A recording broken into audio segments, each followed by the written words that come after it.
Spinoza's challenge to Mosaic authorship. The question of Moses' humility.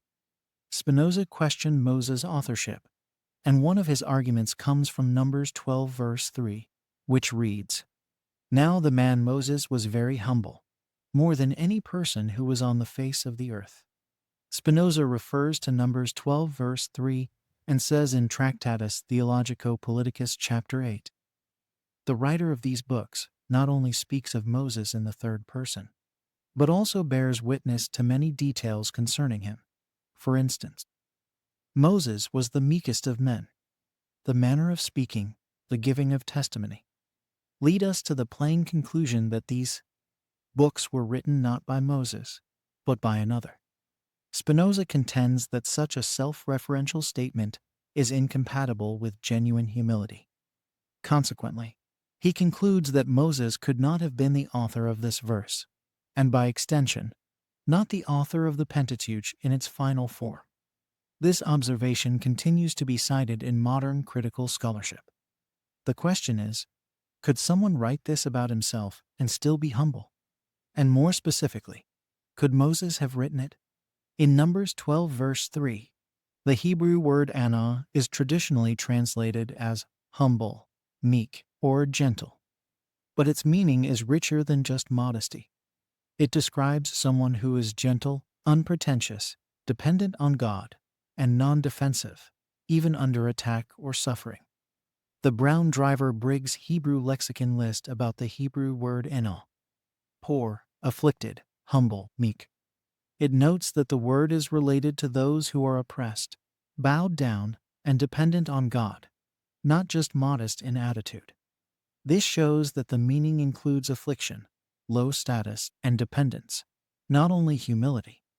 Considering the meaning of the Hebrew word, Moses could have written this about himself, because the term includes ideas of affliction, low status, and reliance on God, not merely personal humility. The context of Numbers 12 shows that Miriam and Aaron speak against Moses because of his Cushite wife. Yet the narrative quickly reveals that this is only the surface issue.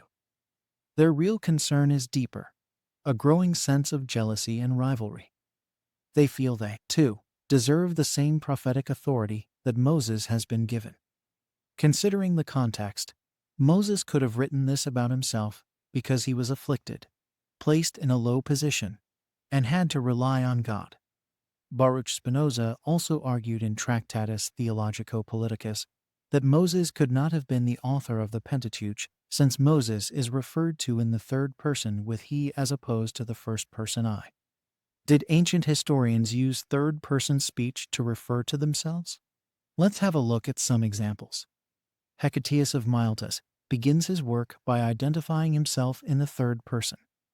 Herodotus also conveys his representation of history in the third person. Thucydides begins his work, The Peloponnesian War, with the third-person self-reference. Xenophon, a student of Socrates, records in the Anabasis his march with the 10,000 as they travel into and back from Persia in an effort to aid Cyrus. Even persons like Caesar or Josephus used third person to refer to themselves.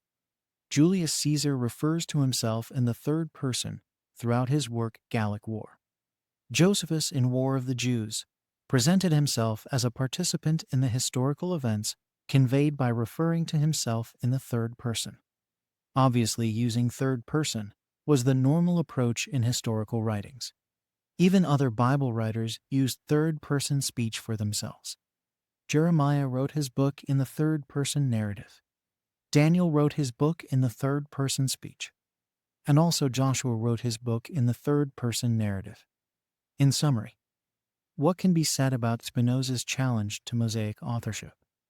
Following the conventions of ancient historians, Moses chose to describe himself in the third-person style.